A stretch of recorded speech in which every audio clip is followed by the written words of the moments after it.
Bonsoir et bienvenue à vous en direct sur Public Sénat. Voici les titres du 22h ce soir.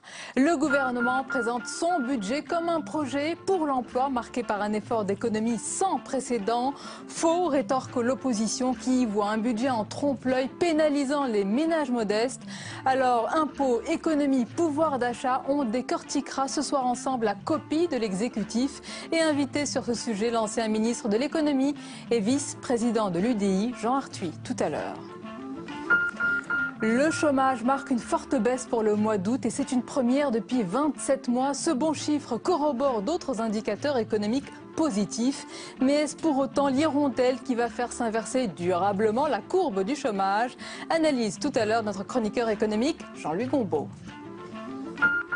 Et puis avis de turbulence encore chez les Verts, le départ de Noël Mamère braque une lumière crue sur les difficultés internes du parti Europe Écologie Les Verts, le parti qui tient à Angers ses journées parlementaires. Nous y étions et on en parle ce soir avec notre club d'éditorialistes du mercredi. Voilà pour le programme de votre 22h. Merci d'être en notre compagnie ce soir. C'est une mise en garde ferme de l'Europe à la France. Bruxelles fustige les paroles du ministre de l'Intérieur, Manuel Valls, à propos des Roms. Tout au long de la journée, les commissaires européens ont tenu à rappeler que la libre circulation, comme la liberté de résider dans un autre pays de l'Union européenne, sont des droits fondamentaux. On voit tout cela avec Flora Sauvage. Une nouvelle fois, la France s'attire les foudres de Bruxelles. La Commission européenne rappelle que la libre circulation comme la liberté de résider dans un autre pays sont des droits fondamentaux. Et elle brandit la menace de sanctions. Car Bruxelles reproche à la France de ne pas mettre en œuvre sa stratégie nationale d'intégration des Roms. Si je ne me trompe, il y a de l'élection en l'air en France parce que à chaque fois qu'on veut ne pas parler de choses importantes comme le budget, comme les dettes, on trouve de nouveau les Roms. Selon un rapport d'Amnesty International publié aujourd'hui, le nombre d'expulsions de Roms est en nette augmentation. Pour l'année 2012, il y a eu plus de 11 000 personnes évacuées de leur lieu de vie. Pour le premier semestre 2013, plus de 10 000. Pour les seuls mois de juillet et août 2013, plus de 4 000 personnes évacuées de leur lieu de vie. Inflexible, le ministre de l'Intérieur, Manuel Valls, défend sa politique d'expulsion. Les Roms ont vocation à rester dans leur pays et à s'y intégrer là-bas. La majorité doivent être reconduits à la frontière. Il n'y a pas d'autre solution. À l'heure actuelle, les citoyens roumains et bulgares peuvent rester 3 mois sur le territoire français. Au-delà, ils doivent prouver qu'ils ont les moyens de subvenir à leurs besoins pour rester en France. Des restrictions au marché du travail existent actuellement pour ces citoyens européens. Des restrictions qui seront levées au 1er janvier 2014. Bien sûr, il faut prendre le chiffre avec des pincettes. Bien sûr, il faut l'entourer de précautions, mais c'est une bonne surprise sur le front de l'emploi. Le nombre d'inscrits à Pôle emploi, en hausse depuis mai 2011, a fortement reculé. En août, avec 50 000 demandeurs d'emploi sans activité en moins. Prudent, le gouvernement relativise et se refuse d'évoquer un retournement. Les détails de chiffres avec Fabrice Cunet. L'inversion de la courbe du chômage se confirme-t-elle? Avec une baisse de 50 000 demandeurs d'emploi sans activité au mois d'août, les chiffres encouragent la stratégie du gouvernement qui met l'emploi en tête de ses priorités. Pour la première fois depuis avril 2011, le nombre de chômeurs a reculé dans le pays. Mais pas d'euphorie au ministère du Travail.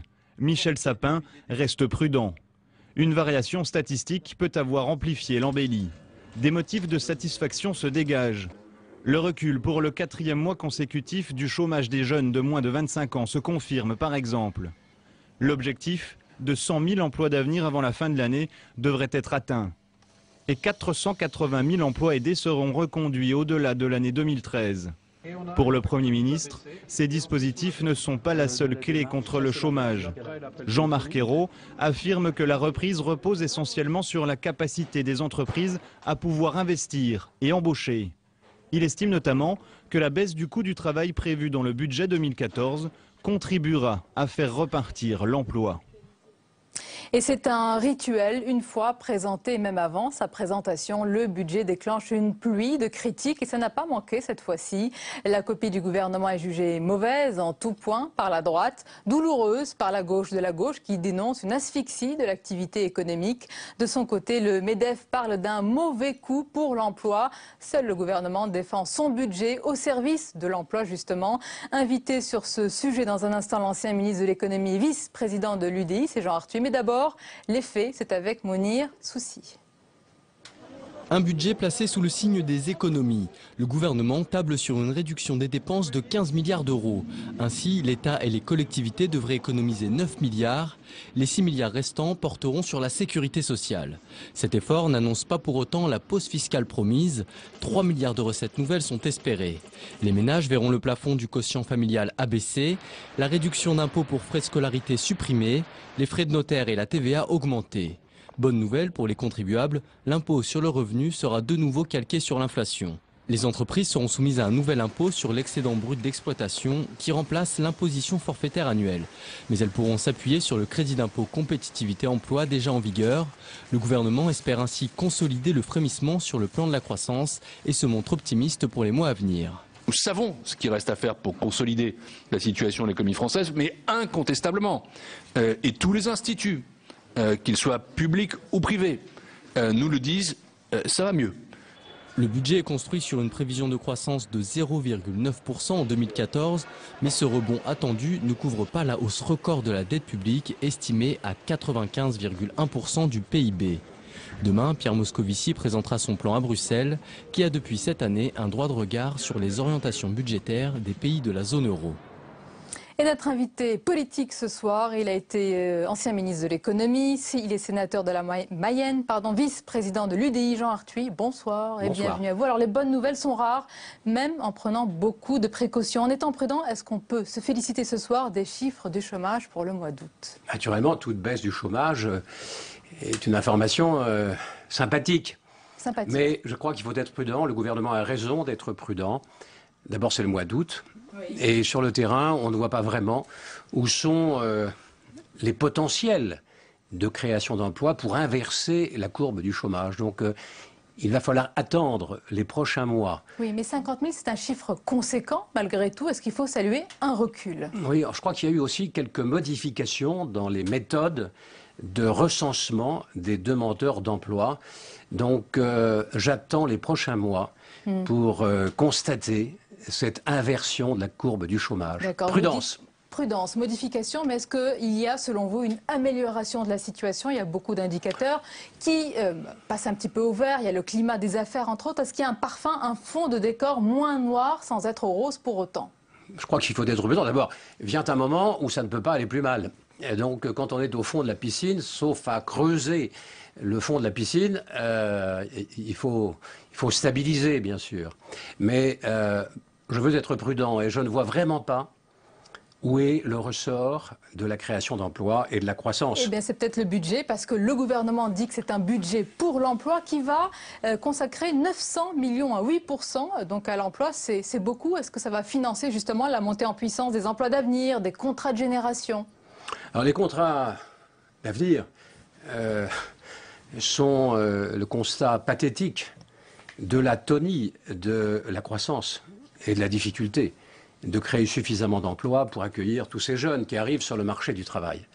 Donc les contrats d'avenir sont une façon d'organiser l'attente d'un véritable emploi. Certes, mais c'est un premier pas, une première réponse en tous les cas. Oui, enfin tous les gouvernements l'ont fait. En tout cas, le discours du gouvernement aujourd'hui est celui qu'on entend depuis des années. Le budget est au service de la stimulation de la croissance et de l'inversion de la courbe du chômage. Oui. On l'a tous dit. Mais les réformes structurelles ne se font pas. D'abord, je constate que pour 2013, alors que les prélèvements obligatoires vont augmenter d'au moins 30 milliards, le déficit, par rapport à l'année précédente, va se réduire au mieux de 14 milliards. Et je crains que ce soit moins que 14 milliards.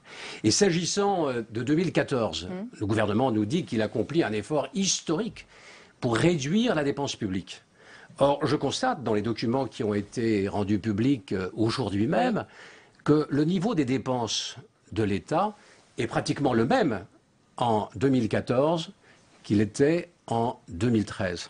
Donc, certes, mais il y a un effort, Jean Arthuis, peut-être qu'il n'est pas historique, peut-être qu'il n'est pas sans précédent, mais l'effort est là, on peut le reconnaître. Oui, mais il n'y a pas suffisamment de réformes structurelles. Ce qui est sûr, c'est que la pause fiscale devra attendre et que le ras-le-bol fiscal, je reprends l'expression du ministre de l'économie et des finances, va s'amplifier en 2014. Réduction de l'abattement pour quotient familial, fiscalisation des suppléments de pension pour familles nombreuses, fiscalisation également de la participation de l'employeur à un régime voilà pour le tableau noir. complémentaire de santé. Vous voyez quelque chose de positif dans ce budget? Est-ce qu'il y a un élément de sérieux? Ce que je ne comprends pas, par exemple, les entreprises françaises sont celles, parmi les entreprises des 17 pays de la zone euro, dont les marges sont les plus faibles. Depuis 20 ans, l'INSEE le dit, les marges n'ont cessé de baisser. Eh bien voilà que l'on crée un nouvel impôt, une taxe de 1% sur l'excédent brut d'exploitation. C'est donc un supplément d'amputation des marges. C'est donc noir, c'est noir pour vous? Disons que ça n'est pas à la hauteur des attentes. Il nous faut à la fois un choc de compétitivité. Alors bien sûr, il y a le crédit d'impôt, compétitivité, emploi. Mais ça n'est pas suffisant. D'abord, c'est très compliqué. Puis, puisqu'on veut réduire les charges qui pèsent sur le travail, on aurait dû réduire les taux de cotisation. Et pas du tout. On a institué un crédit d'impôt. Est-ce que vous reconnaissez au moins une habileté peut-être de la part de ce gouvernement qui a retenu une prévision de croissance de 0,9% pour 2014? Tout le monde est à peu près sur ce consensus, hein, tous les économistes. Je ne conteste pas le 0,9%, mais à 0,9%... On ne peut pas dire que le gouvernement a chaussé ses lunettes roses. À 0,9%, on n'inverse pas la courbe du chômage. Et donc, il faut un choc de compétitivité allégé d'une manière beaucoup plus significative les charges qui pèsent sur le travail. Je l'ai rappelé tout à l'heure, vous êtes vice-président de l'UDI et je le rappelle, en charge du projet européen. Dites-nous, si vous jugez que les efforts français sont insuffisants, quel pays en Europe aujourd'hui présente un budget avec de vraies économies sur les dépenses? Est-ce qu'il y a un exemple? Eh bien, Madame Merkel... Ah bah dis donc, a été... j'en étais presque sûr, mis à part l'Allemagne, allez. Ben oui, enfin, en période de crise, elle est le seul dirigeant d'un grand pays européen réélu alors que la crise est là. Pourquoi? Parce qu'il y a 10 ans, son prédécesseur, M. Schröder, a accompli dans des conditions extrêmement difficiles des réformes structurelles pour améliorer la compétitivité de l'économie. Alors dommage que la droite n'a pas accompli tout cela pour que M. François Hollande puisse en tirer bénéfice. Certainement que les gouvernements successifs n'ont pas été à la hauteur de leurs obligations de lucidité et de courage. Mais heureusement que l'UDI est là, parce que j'ai lu en parcourant les interviews que vous avez accordées, alors je vous cite, hein, entre guillemets, l'UDI entend remettre l'Europe en marche. Oui. Nous sommes sauvés. Oui, parce que l'Europe, aujourd'hui, dysfonctionne à bien des égards. Elle est une addition d'intérêts nationaux. C'est un parti politique français du centre qui va sauver ou mettre sur les bons rails l'Europe. En tout cas, qui va mener campagne pour une vision européenne tendant à renforcer la gouvernance de l'Europe, à la simplifier, à la rendre cohérente à l'heure de la globalisation, de la mondialisation. Pour relever les défis, il faut gérer en commun. L'Europe est la première puissance du monde, à condition que les Européens se rassemblent, assument le partage de leur souveraineté pour que leur souveraineté soit effective et non pas virtuelle. Et la zone euro est probablement l'embryon du fédéralisme européen. C'est à venir. Encore, on attend. Vous avez parlé de rassemblement des Européens. Parlons de rassemblement de politique, notamment de Jean-Louis Borloo et François Bayrou. Est-ce que vous connaissez, oui, vous la connaissez, la chanson de Jeanne Moreau? Ils se sont connus, perdus de vue, retrouvés, séparés. Est-ce que vous êtes heureux que François Bayrou et Jean-Louis Borloo, justement, se soient retrouvés? Je suis naturellement heureux que la famille centriste se reconstitue. Madame Merkel, à sa façon, incarne un gouvernement centriste qui rassemble au-delà des clivages partisans. On voit comment se constitue... Elle a un centriste plutôt dur, on va dire. Coalitions. Plutôt très à droite, quand même. C'est quand même la victoire de la bonne gestion publique. Certes, oui. Du courage et de la lucidité. Mais revenons à la France. Quelle est la condition pour que ce mariage entre Jean-Louis Borloo et François Bayrou, s'il a bien lieu, dure, selon vous? Que nous ayons une vision commune, que nous vérifions qu'en effet nous avons les mêmes valeurs. Au fond, nous avons tous milité hier à l'UDF. Et puis, les élections successives, oui. 2002, 2007, 2012, n'ont pas facilité... Mais vision commune, mais il y en aura qu'un seul en 2017. Mais écoutez, il s'agit de se faire confiance. Il m'arrive de penser que la présidentialisation perturbe considérablement le bon fonctionnement de la démocratie française. Donc ça va continuer à perturber aussi le centre? Non, je ne crois pas. Parce que tous deux y pensent. Je ne crois pas. Je crois parce que nous avons le devoir de réussir. Mais merci beaucoup, Jean Arthuis, d'avoir été notre invité ce soir. Merci à vous. La suite du 22h avec à présent ce parfum de crise chez les Verts. Alors que s'ouvrent à Angers les journées parlementaires du parti, Noël Mamère, l'une des figures d'Europe Écologie Les Verts, a annoncé son départ en dénonçant un parti qui ne produit plus rien et qui fonctionne telle une firme trustée par certains. La nouvelle a alimenté les commentaires sur place, tout comme le cas d'ailleurs de Pascal Durand, c'est le secrétaire national du parti, poussé vers la sortie. On en parle dans un instant avec notre club d'éditorialistes, mais d'abord le récit de cette journée avec Cécile Sixou. Ils espéraient parler écologie. Finalement, c'est le coup de théâtre de Noël Mamère qui est au centre des discussions. À l'entrée de leur séminaire, certains parlementaires écologistes sont agacés. Il n'est pas parti, Noël, c'est retenu, moi je reviens, enfin arrêtez. C'est une petite scorie dans un univers de gens qui essayent de se dépatouiller pour sauver la planète. On a besoin de tout le monde. Noël est quelqu'un de talent et je trouve ça très décevant, cette porte claquée. Une porte claquée quelques jours à peine après l'annonce de Pascal Durand de ne pas briguer un nouveau mandat à la tête du parti. Pour le sénateur Jean Dezessart, cela révèle un réel dysfonctionnement chez les Verts. Où on n'est plus un parti, disons, assez solidaire, où il y a trop d'intérêts particuliers et qu'il y a un manque de lisibilité puisqu'on privilégie le court terme. Comme on dit, les gens courent après les places au lieu du projet écologiste, qui est un projet généreux, qui est un projet d'avenir. Si Noël Mamère jette l'éponge, c'est aussi à cause de ce qu'il appelle le clan du flot. La ministre aurait toujours la main mise sur le parti. Pas convaincant pour André Gattolin. L'influence de Cécile Duflot, il y a plein de gens qui ont l'influence. L'influence, elle ne se joue pas dans les médias, elle se joue à l'intérieur des instances.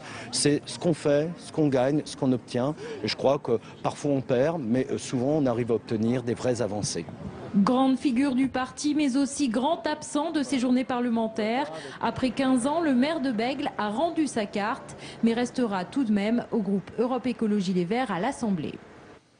Le club d'éditorialistes du mercredi soir avec au menu le tohu-bohu chez les Verts. Justement, on en dira quelques mots, mais on évoquera surtout ce qui nous concerne et nous préoccupe tous, l'emploi, le pouvoir d'achat et les impôts. Pour analyser tout cela, je reçois Claude Veil, déjà très perturbé, Gaulien, oui, directeur de la rédaction du Nouvel Observateur. Bonsoir Sonia. Bonsoir à vous, Alain-Gérard Slama, bonsoir. Bienvenue, très serein comme d'habitude, essayiste et éditorialiste au Figaro. Notre chroniqueur économique Jean-Louis Gombaud, bonsoir Jean-Louis. Bonsoir Sonia. Et celui qui nous accompagne tous les mercredis soirs avec ses coups de crayon, qui sont rarement d'ailleurs des coups de griffe, mais surtout des traits d'humour et de finesse.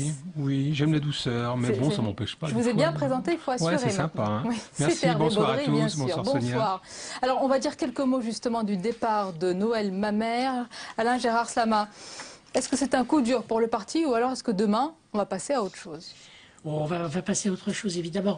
Mais pour l'instant, le parti est obligé de s'apercevoir qu'il avait obtenu, avant les élections de 2012, un accord tout à fait favorable du Parti socialiste, qui avait accordé évidemment aux écologistes une représentation sans aucune proportion avec ce qu'ils pèsent dans le pays, à la fois au niveau gouvernemental et au niveau également des postes, des sièges électoraux. Donc maintenant, ils sont devant la réalité de ce qu'ils pèsent vraiment. Et du même coup, vous voyez la différence entre les deux familles écologistes. C'est-à-dire d'un côté, je dirais presque la vieille génération, ma mère, qui sont les idéologues, qui croient encore à un certain nombre de choses, et puis les politiques, comme Duflot, qui, elle, évidemment, s'accroche à son fauteuil, et est-ce qu'on peut vraiment totalement la blâmer? Voilà. Donc on a deux générations. Une des écologistes, disons, de gouvernement, qui ont cette vocation, et l'autre des gens qui sont davantage idéologues, sans aucun doute, et qui manifestent ainsi leur frustration et leur chagrin. Alors, et le manifeste, c'est Cécile Duflot que vous avez croqué de manière fort élégante. Spéciale dédicace, Cécile Duflot. Et vous remarquerez qu'elle n'utilise pas de bombe aérosol. Hein. C'est de la peinture au pinceau. Je croyais que c'était mon discours qui vous mettait en joie, car je ne voyais pas ce dessin au même moment. Il est évident que je suis absolument scandalisé. Claude Veil, souvent chez les Verts, ça ressemble à des chamailleries de gamins dans la cour de récré de l'école. Pardonnez-moi, mais est-ce que c'est encore un parti en convalescence que l'on voit là? C'est un parti en chantier perpétuel. C'est un work in progress, comme on dit dans les milieux artistiques. Pour reprendre une toute petite seconde ce que disait Alain Gérard-Slama, je ne suis pas d'accord sur la qualification d'idéologue en ce qui concerne ma mère, je dirais plutôt un idéaliste. Oui. C'est un pur idéaliste. Comme vous savez, c'est un confrère, journaliste, qui est venu à la politique avec quelques grandes idées sur le tiers-monde, etc. Et une vraie générosité. Cela dit, il ne faut pas qu'ils nous prennent non plus pour des pommes. Ils ne découvrent pas aujourd'hui que les écologistes sont un syndicat de défense des intérêts des gens qui dirigent l'appareil. C'est la même chose dans tous les partis politiques. Et lui-même ne fait pas un très très grand sacrifice, puisque naturellement, tout ça se situe aussi en perspective des élections où il a l'intention de garder la mairie de Bègles et comme il ne sera pas candidat à la députation, puis en raison du non-cumul des mandats, évidemment il va rester à sa mairie de Bègles où il est d'ailleurs très aimé et très apprécié, je crois, et où il fait du très très bon boulot. Pour le reste, je ne suis pas forcément d'accord même sur le fond de son analyse, parce que je trouve que contrairement à ce qu'il dit, François Hollande a beaucoup concédé aux écologistes. La semaine dernière. Oui, notamment lors de la conférence environnementale. La conférence environnementale. Je trouve que compte tenu de leur poids électoral, qui est en effet très modeste, et on risque de le vérifier aux prochaines échéances électorales, je trouve qu'on leur a beaucoup concédé. Et les feuilles tombent à l'automne, Hervé Baudry? Oui, voilà, ça tombait bien, et ils sont dans le timing, c'est bien. Hein, il va leur rester une pétale. Jean-Luc Gombault, Noël Mamère a prévenu qu'il ne votera pas le budget. Donc, quelque part, il y a une cohérence à quitter un parti qui est associé à la majorité au gouvernement, parce que le budget, c'est la colonne vertébrale d'une politique. Si, il aurait pu très bien ne pas voter une partie du budget, le budget écologie. Ne pas voter le budget, évidemment, c'est se mettre en dehors de la majorité. Et là-dessus, il heurte complètement ses amis, enfin ses ex-amis politiques, qui eux sont passés à un autre stade. Ils sont passés non pas au stade, passer du stade de la protestation écologique à la stade de la réalisation. On voit bien que Madame la ministre du Logement est obsédée par cette affaire. Elle veut prouver que les écologistes peuvent faire quelque chose de concret. Alors que lui, il reste simplement sur une bataille, je pense quand même qu'on peut dire le mot idéologique. J'aime autant ceux qui se condamnent à l'inaction. Alors on va venir à notre sujet, bien sûr, celui qui nous concerne, nous préoccupe tous, c'est le principal sujet de préoccupation, ce sont les impôts, c'est le pouvoir d'achat, c'est l'emploi. Avant d'arriver au budget, Jean-Luc Gombault, votre analyse justement sur les chiffres du chômage, vous avez entendu l'ancien ministre de l'économie sur notre plateau, Jean Arthuis, qui dit prudence, prudence, même s'il reconnaît quand même que les chiffres, que c'est une bonne surprise. C'est une bonne surprise, et surtout que ça a commencé au mois de mai, c'est-à-dire qu'on n'est pas sur un chiffre assez exceptionnel et qu'il faut évidemment relativiser, comme ça, par hasard, brusquement. Depuis le mois de mai, la hausse du chômage ne cesse de ralentir. On était sur un rythme depuis de très nombreux mois, un rythme de 1000 chômeurs supplémentaires par jour. On en est sur un rythme de 300 chômeurs supplémentaires par jour. Et c'est depuis maintenant le printemps. Alors là arrive évidemment ce chiffre absolument merveilleux, apparemment, pour le gouvernement, pour plusieurs raisons. D'abord, on avait pu noter une amélioration de la conjoncture au deuxième trimestre de cette année, la montée en puissance des contrats aidés, notamment les emplois d'avenir, le fait qu'il y a beaucoup de gens, 175 000 départs à la retraite, avec la mesure de M. Hollande sur la possibilité de partir à la retraite à 60 ans. Et ça, évidemment, ça aide considérablement les statistiques. Et enfin, le fait que beaucoup de chômeurs sont radiés, 80 000 de plus que le mois précédent de radiation, et aussi que la persistance, malgré les progrès récents du chômage, fait que beaucoup de chômeurs se découragent. C'est-à-dire qu'ils ne vont plus s'inscrire, c'est normal de les radier, donc il y a un découragement. Ce qui fait qu'au mois de septembre, ces gens-là, voyant la baisse, risquent de se réinscrire. Et donc on risque d'avoir une espèce de boomerang au mois de septembre, d'où la remarque du ministre Sapin, en disant attention, attention, attention. Il a relativisé tout cela ce soir. Mais le mouvement, quand même, il y a un mouvement qui s'est enclenché à partir du mois de mai. Hervé Baudry, décryptez-nous votre dessin. Un peu moins doux, hein, d'habitude. Non, mais là, il a vraiment souffert, notre président, pendant des mois et des mois. Et là, ce soir, je pense qu'il a une belle éclaircie. Et il en profite bien, donc il peut embêter certains en leur disant, vous voyez, j'avais peut-être raison. Il sifflote. Alors, justement, le gouvernement a présenté son projet de budget 2014. D'abord sur la forme, Alain Gérard Slama, sur la communication du gouvernement sur le budget et sa politique fiscale. Est-ce que c'est l'exemple de ce qu'il ne faut pas faire depuis des semaines et des mois? Vous savez, les psychologues parlent souvent du ressenti, le ressenti des gens. Et là, le ressenti est très mauvais.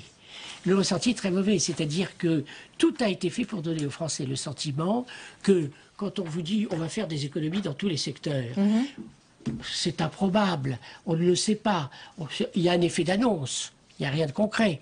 Mais quand on dit on va augmenter tel ou tel domaine, en particulier ce qui touche à la vie quotidienne des familles, ce qui touche aux services à domicile, ou tous ces types d'activités-là, qui sont le quotidien des gens, et qu'ils ont l'impression que là, on va les pénaliser plus qu'avant, ces catégories-là, qui sont celles des classes moyennes, ont un ressenti totalement négatif. Il y a un ressenti, et puis il faut voir la réalité des chiffres. On va rentrer dans le détail. Alors, mais ça c'est pas... Moi, je suis pas économiste, et les chiffres, c'est pas mon affaire. Mais le ressenti, c'est mon affaire.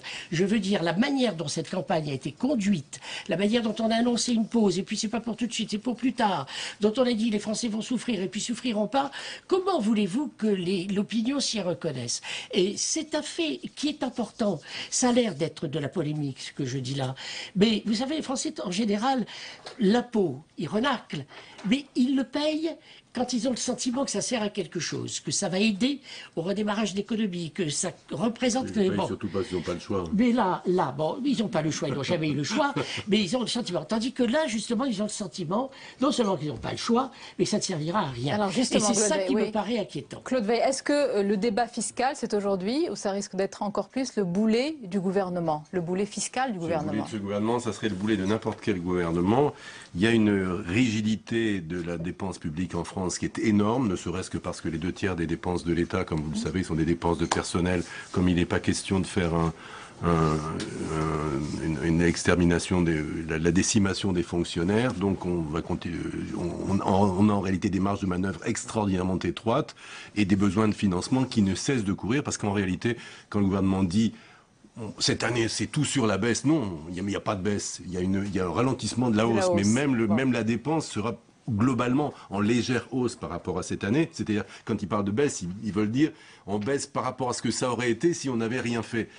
En réalité, le problème, c'est qu'on n'a toujours pas entamé une véritable politique que Arthuis appelle structurelle, les Allemands aussi d'ailleurs qui la réclament, et l'Union européenne qui la réclame. C'est-à-dire... On raisonne toujours à périmètre constant. Oui. Donc on gratte 0,1% là, on augmente un taux de 0,2 là, mais on n'a toujours pas envisagé de reparamétrer l'ensemble du système de financement de la France, de la société France. Le résultat, moi je le vois dans un chiffre du Monde qui écrase tout le reste. Quel est-il? 2011-2013.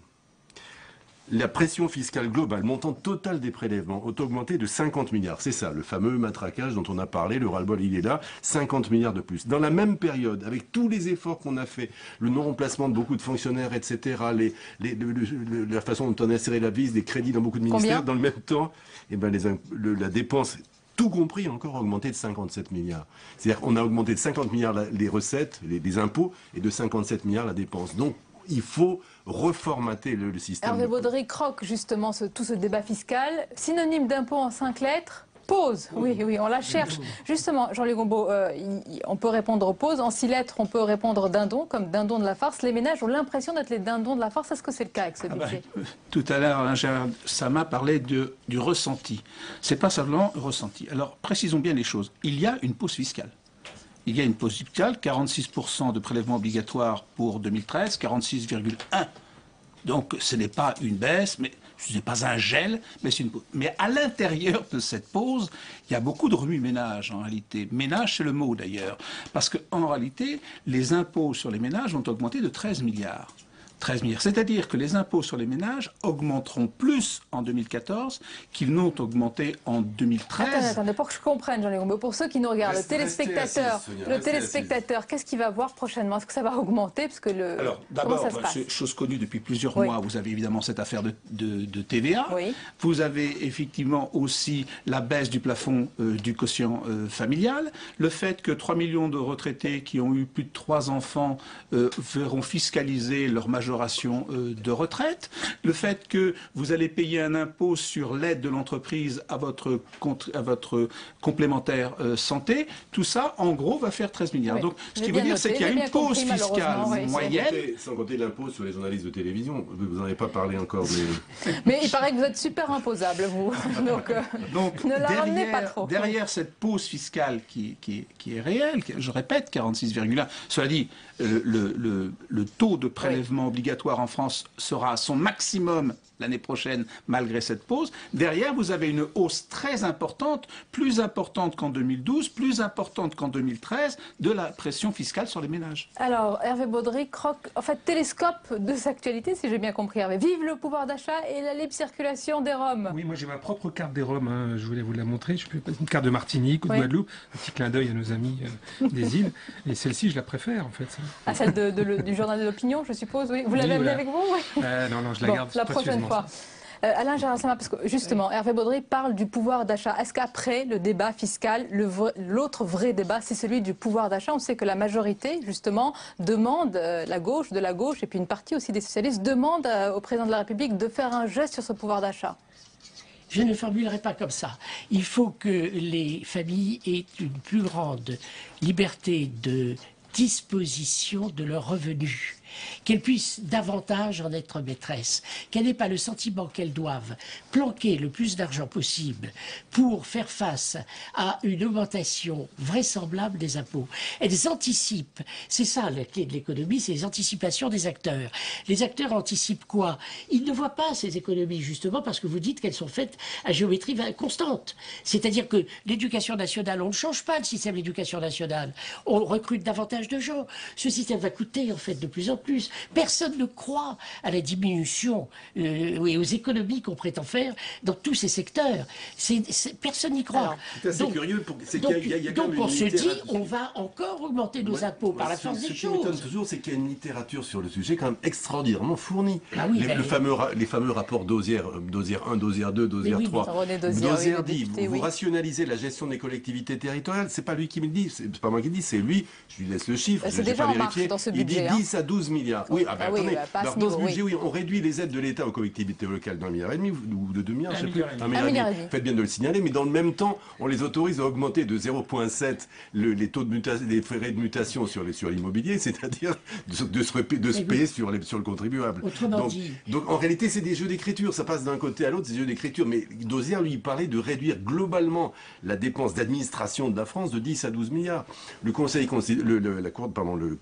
l'inspection des finances dit aussi qu'en réduisant, en supprimant en gros les agences publiques qui servent à rien, on peut économiser 5 milliards, c'est beaucoup. Et alors là, vous êtes en train de faire une liste, à l'après-vert et après. Et pourquoi le gouvernement n'en tient pas compte? Ça a l'air de tellement tomber sous le sens. Mais parce que, de la même façon, encore un chiffre qui me tient très à cœur, quand un Français mange 100 € de médicaments, en Allemagne c'est 60. Si on consommait la même chose par habitant que les Allemands en matière de médicaments, c'est une économie de 6 à 7 milliards d'euros. Donc je pense quand même qu'il y a un moment où il faudrait se demander structurellement pourquoi nous, on dépense beaucoup plus que les autres. La réponse est simple.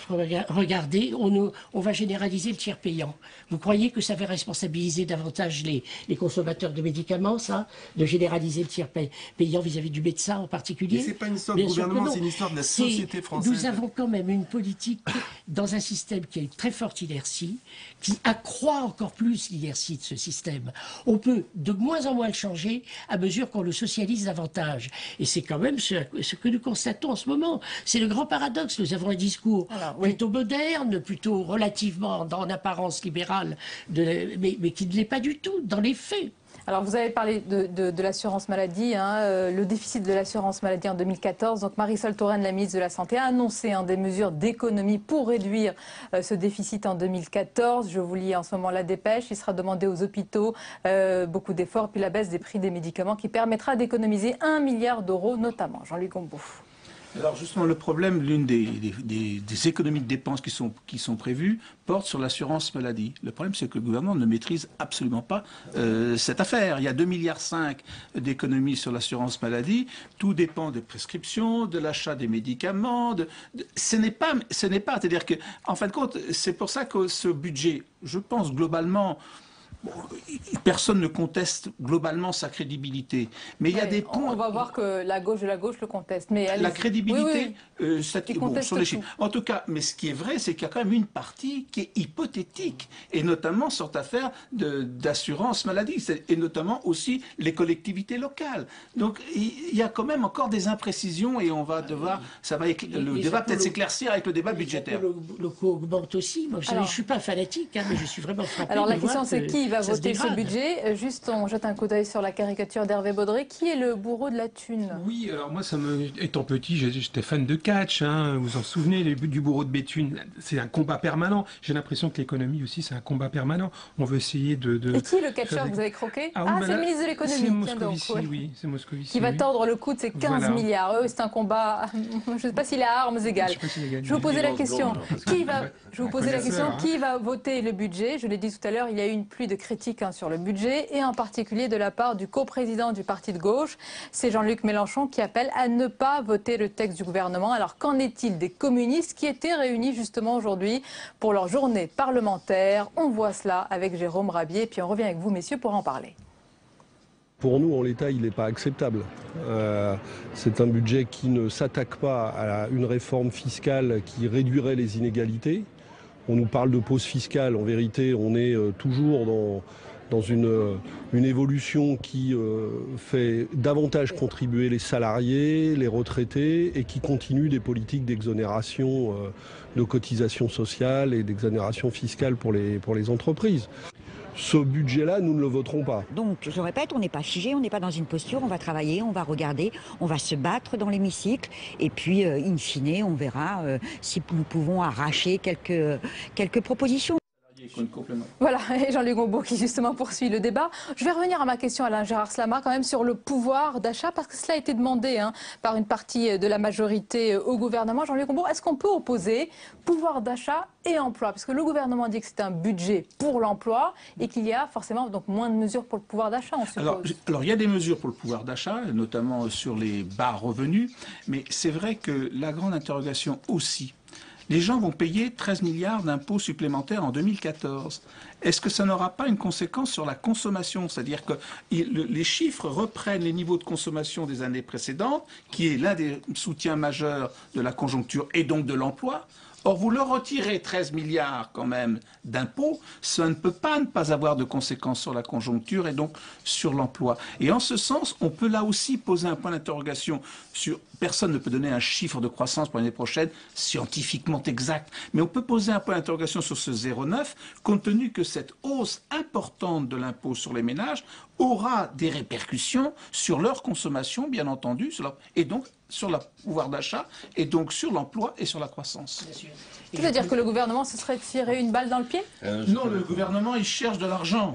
Voilà. Je pense, si vous voulez, simplement que la consommation sera d'autant plus diminuée que les gens seront enclins à épargner davantage parce qu'ils anticipent mal, ils augurent mal de l'avenir. C'est ça le vrai problème.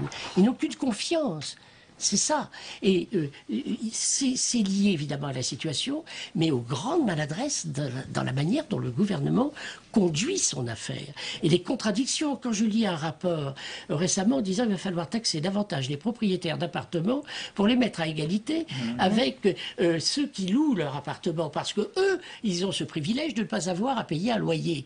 Excusez-moi, on sait que l'impôt sert à redistribuer, c'est vrai, mais là, nous avons une égalité, un égalitarisme déduit des politiques fiscales qui, pardonnez-moi, vous direz idéaliste ou idéologique, qui quand même manifeste une certaine obstination dans la doctrine socialiste. Gérard Sama, je donne la parole à Claude Veil. Je fais juste un détour par la caricature d'Hervé Baudry. C'est un maire socialiste qui s'exprime l'année prochaine. Je risque de perdre dans 6 mois. En tous les cas, députés et sénateurs sur le terrain ont une remontée d'informations qui les inquiète évidemment pour les élections intermédiaires. Oui, Claude Veil. Non, je voudrais juste traduire, quand on dit c'est un gouvernement un budget pour l'emploi, ce que ça veut dire dans le langage gouvernemental. Ça veut dire qu'on ne perd pas de vue l'axe prioritaire, qui est que c'est quand même une politique de l'offre et non pas une politique de la demande. C'est la réponse à l'objection que fait Jean-Louis tout à l'heure. C'est-à-dire que oui, effectivement, l'effort principal n'est pas demandé aux entreprises parce que Dieu merci, c'est vrai que je ne suis pas d'accord avec notre avis Mélenchon, Dieu merci, le gouvernement n'a pas changé sur l'axe central de sa politique, qui est que pour créer de l'emploi, il faut que les entreprises dégagent des marges et puissent embaucher. Donc pour vous, sur ce point-là, c'est un budget orienté vers l'emploi. C'est un point positif. La seule mesure lourde qui est prise pour les entreprises, c'est un impôt quand même important, 2,5 milliards sur l'excédent brut d'exploitation, ça ne concerne que les très grosses boîtes. Donc on ne tape pas... 50 millions de chiffre d'affaires, c'est pas des très... C'est des moyennes... C'est déjà une grosse PME, 50 millions. Voilà. Moi, j'y suis pas. Donc ça veut dire que pour les PME, PMI, qui sont quand même le gisement d'emploi de la France, le gouvernement sanctuarise la fiscalité. En gros, si j'ai bien compris, il n'y a pas d'impôt supplémentaire là-dessus. Donc du coup, voilà, il y a même une baisse. Donc du coup, comme il y a besoin d'argent, en effet, on va racler un peu sur les ménages, mais donc ça confirme bien cette analyse, dont on verra à l'usage, si elle se confirme ou pas, qu'on n'est pas dans une politique de la demande, et que le gouvernement fait l'hypothèse que c'est pas par une distribution de pouvoir d'achat qu'on va sortir la France de l'ornière, même si par ailleurs, pour le symbole politique, il y a aussi une décote sur les petits revenus, pour montrer à l'aile gauche qu'on est sensible aussi à la misère populaire. Merci pour ce débat. Je vais finir sur une note quand même un peu plus optimiste. C'est vrai, effort en faveur des entreprises, effort en faveur de la recherche, ce qui est quand même à noter. Vous le soulignez. Merci à vous. À noter aussi que les parlementaires, sénateurs et députés de la majorité vont sûrement tenter de corriger un petit peu le tir, en tous les cas sur le pouvoir d'achat lors des discussions de l'examen du budget qui arrivera au Parlement. Merci beaucoup, messieurs, d'avoir été nos invités ce soir. La dernière page de 22h, avec à présent tout ce qui vous a échappé dans le reste de l'actualité. En France et dans le monde, c'est le tour de l'info de Simon Barbaret.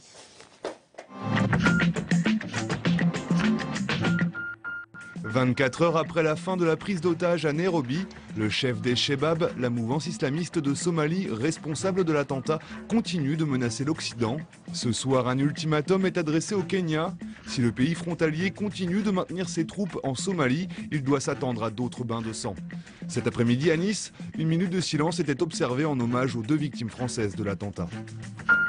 Sur le fond, je considère que le président de la République, avec toute son équipe et son Premier ministre et ses ministres, sont en train de détricoter, de démolir la France, de nous mettre au fond d'un abîme.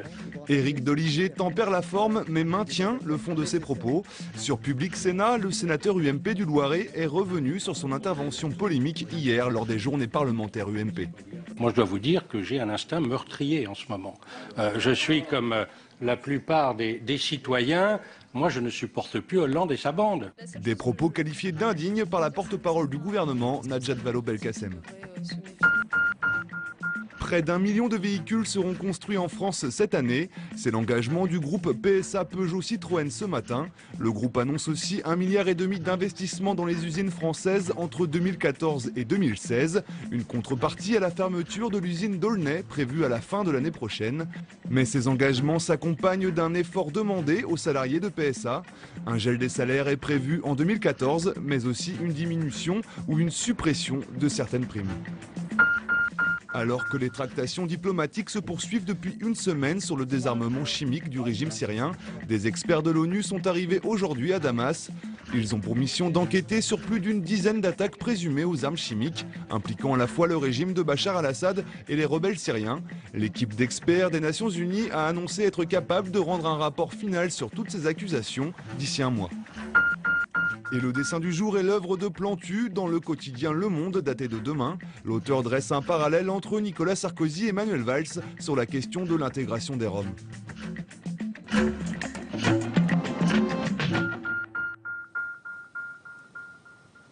Et on arrive à la fin de ce journal. merci de nous avoir suivis, merci plus généralement de votre fidélité. Dans un instant, l'émission Déshabillons-les. Belle soirée, à demain avec grand plaisir.